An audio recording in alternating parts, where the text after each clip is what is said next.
අම්මා කෙනෙකුට තමන්ගේ ජීවිතේ සතුටුම දවස වන්නේ තමන්ගේ කුස තුල වැඩුණු ඒ හුරු බුටිකරුවා මෙලොව එළිය දකින දිනේ. එලෙසින්ම දේවමාතාවන්ද තම්මුල කැටි බිලින්දා තම දෑතටගත් දින සිට වසර 33ක කාලය එතුමන් සමග දැඩි සෙනෙහබර ජීවිතයක් ගත කළාය.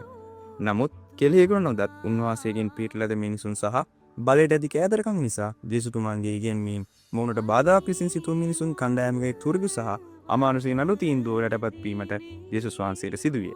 නමුත් එදා දේව මාලිගයේදී මේ දින දේව අම්මා දෙවියන් වහන්සේ කැමැත්ත ඊට සලස්වමින් ඒ සියල්ල දරාගත්තාය.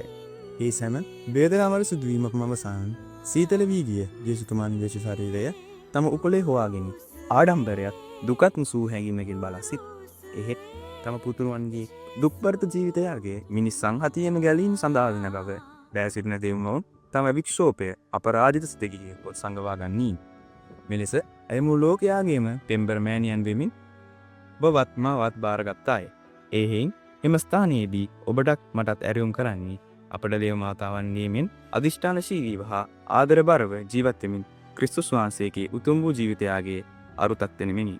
ඒ අතරම වර්තමාන ලෝක තුල සිදුවන අයුක්තිසාග සිදුවීම් හමුවේ යුක්තිසාග වල සිංගිවීමේදී අපට මුහුණ දීමට සිටින සෑම පීඩාවකදීම දෙවියන්ගේ මැදිය පිහිට ඇදීම තුළින් එතුමියගේ අසීමිත වූ මාතෘක ප්‍රේමය අත්දැකීමට අපට ආරාධනා කරයි.